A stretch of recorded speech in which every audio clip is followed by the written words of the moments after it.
Radio Sucesos 101.7 FM presenta su noticiero Sucesos con Milton Pérez y Verónica Larrea. Un periodismo libre para una democracia plena. Los hechos y las opiniones de los sucesos que marcan nuestro tiempo.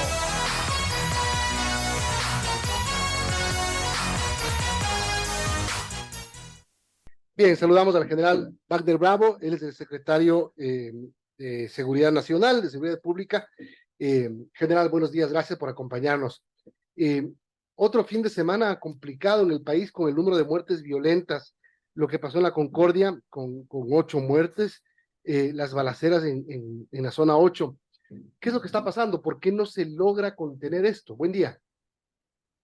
Buenos días, Milton, y a quienes nos escuchan a través de Radio Sucesos. Sí, efectivamente, cada día hay un mayor número de homicidios, pero lo que siempre hemos indicado y de acuerdo a la investigación es que de una u otra forma hay un ajuste de cuentas.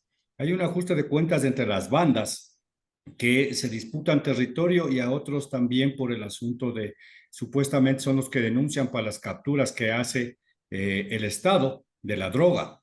Y ahí están en donde estas bandas, sin ningún problema, podemos decir, sin ninguna discriminación, atacan y disparan a las personas. En eso estamos ya distribuyendo al personal policial que se graduó recién para poder controlar de mejor manera. Pero sí nos tiene muy preocupados y hoy día precisamente tenemos una reunión con el Ministerio de Defensa, el Ministerio del Interior, para saber qué es lo que está pasando y a ver si la estrategia que la estamos haciendo es la más adecuada o buscar otro tipo de estrategias que nos permitan contener este índice de crímenes violentos, Milton. Ahora, desde la aplicación del decreto 730, esa es la estrategia que están utilizando, es decir, ese respaldo institucional, tanto a la Policía Nacional como a las Fuerzas Armadas, sobre todo, que son las que después del 730, de alguna manera, asumieron el mando en el rol de combatir la delincuencia organizada. Bueno, el 730 es precisamente para luchar también contra el terrorismo y fundamentalmente contra el terrorismo.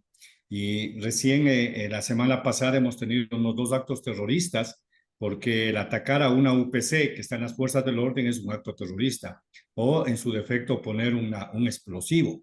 El resto son crimen organizado y estamos sobre eso. Pero también recordemos de que todos los días se captura bandas de delincuentes comunes, así como del crimen organizado. Y hay muchos que tienen 5, 10, 20, 30 detenciones y ahí hay un efecto de la justicia que posiblemente por falta de evidencias o falta de los elementos de convicción, como sabe decir la Fiscalía, no son juzgados. Y vamos teniendo este proceso en que vuelven a estar en las calles, vuelven a reincidir, pero en este año, si no estoy mal, ha habido como 60 enfrentamientos con la policía y hay cerca de 45 delincuentes abatidos, que no es el efecto del decreto, porque la idea del decreto no es asesinen o disparen a cualquier persona, sino simplemente la protección que tienen las fuerzas del orden, así como las personas que están involucradas en un determinado hecho delictivo, Milton. General, buenos días. Yo quiero preguntarle, y bueno, ¿qué ha cambiado desde que se declaró al terrorismo como amenaza para el Estado y también desde que se aprobó el reglamento contra el uso legítimo de la fuerza? Para el uso legítimo de la fuerza. Bueno, lo que ha cambiado es, ustedes recordarán que antes del decreto del terrorismo teníamos muchos ataques a hospitales, teníamos ataques a UPCs, teníamos explosivos en las gasolineras, teníamos tanques de gas puestos con explosivos, le pusieron a una persona un explosivo. Eso se ha calmado. Me parece que sí fue una fuerte presión para aquellos que iban a ser juzgados con el nuevo Código Orgánico Integral Penal a 25 a 30 años de cárcel. Pero sin embargo, ya ha pasado un poco la novedad e inmediatamente vuelven a sus actividades. Es por eso que Inteligencia está trabajando directamente con Fuerzas Armadas. Hay una fuerza de tarea conformada para luchar contra el terrorismo, la cual está comandada por el general Milton Rodríguez de las Fuerzas Armadas y están actuando a lo largo de todo el territorio nacional. Pero fundamentalmente esta fuerza está trabajando en el control de las cárceles, que supuestamente es desde donde ahí salen las órdenes de sicariato, de tráfico y muchas otras cosas más para el control de armas y explosivos. Se han hecho requisas en Quevedo, en Santo Domingo, en Riobamba. Recordemos que la semana pasada inclusive hubo una especie de motín por las acciones que se estaban cumpliendo de control de armas en Chimborazo. Luego de eso, si es que no nos pueden imponer, se hizo en Ambato. Y así estamos poco a poco cumpliendo con la misión. Ahora, se han graduado más policías, llegaron las municiones, parte de la compra grande que hizo el gobierno. Se complicó un poco la compra de chalecos, lo había manifestado el propio ministro del Interior. Estos policías, general, que están graduándose, ¿están dotados con las herramientas necesarias que tiene que tener un policía para enfrentar la delincuencia? Bueno, todavía no están con sus chalecos, estamos dotándole de armas. Recordemos que hubo ya una aceptación para que las armas capturadas, que eran aproximadamente 33,000, hasta que podamos comprar el armamento que corresponde legalmente en dotación, llegue al país y ellos están siendo dotados de ellos. Pero lo que se ha conversado con el Ministerio del Interior es redistribuir a todos los policías que ya tienen experiencia. Porque también recordemos, Milton, que los policías que se acaban de graduar son graduados en 6 meses. El mismo Ministerio del Interior ha dicho que va a ser un reentrenamiento de otros 6 meses con la munición que ha llegado, porque también tenemos que poner gente con experiencia, no solo con experiencia para el uso de armas, sino también con la experiencia de estar en la calle, de estar en contacto con la ciudadanía, de estar buscando y haciendo investigación y capturando delincuentes. Entonces, estos policías están siendo redistribuidos, están trabajando con personal ya antiguo para poder coger rápidamente experiencia, pero esta munición que se la entregó, llegó hace 2 semanas, inclusive la semana pasada se la entregó, va a permitir que puedan hacer unas, como se llama, lecciones de tiro y tengan una mejor experticia en el uso de las armas, Milton. Ahora, en el tema de los ajustes de cuenta que usted ha dicho, el fin de semana ya le detallé lo que pasó, fueron como 12 balaceras contabilizadas en Guayaquil, la balacera en una discoteca en la Concordia, todo apunta que son entre ellos, entre delincuentes, los que se están ajusticiando, pero ¿qué informes tienen ustedes de lo que está pasando? ¿Qué grupos delictivos se están enfrentando? ¿Cuál es la disputa que tienen, etcétera? De acuerdo a la estadística, Milton, el 88% de las muertes violentas, el 89% de las muertes violentas es por este tipo de ajuste de cuentas. Hay mucha cantidad de microtráfico que quieren tener un dominio. Y si ustedes analizan en la zona 8, la gran mayoría de balaceras son cerca del puerto. ¿Y por qué el puerto? Porque ese sector se ha vuelto un sector de acopio de droga para poder, entre comillas, exportarlo a través del puerto de Guayaquil hacia el exterior. Y es por eso esas luchas intestinas que hay entre ellos. El resto, el 11% son otro tipo de femicidios o de riñas o cualquier otra cosa. Y ahí lo que yo invito a analizar es, Milton, se ha capturado, como lo ha dicho el gobierno, 420 toneladas de cocaína.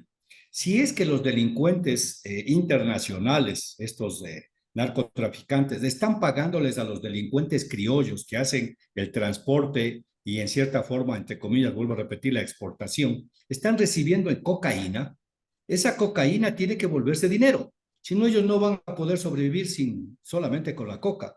Y ahí viene el microtráfico a nivel nacional.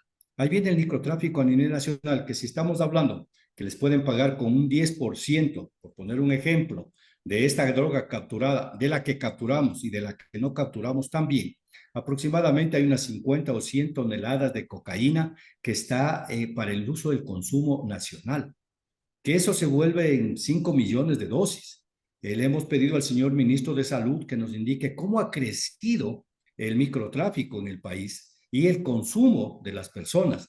Entonces ahí tenemos que hablar, ahora no hay asamblea, del asunto de la tabla de consumo que de una u otra forma permitió que haya una mayor cantidad de ciudadanos ecuatorianos que están consumiendo. O sea, el problema es complejo, pero estamos sobre ello, Milton.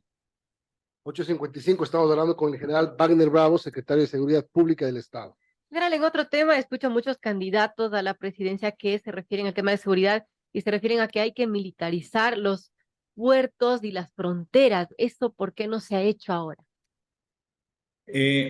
A ver, los puertos, a ver, siempre que tenemos un problema, tratamos de ver a las Fuerzas Armadas. Las Fuerzas Armadas tienen una función principal que es la protección de fronteras, soberanía y el territorio.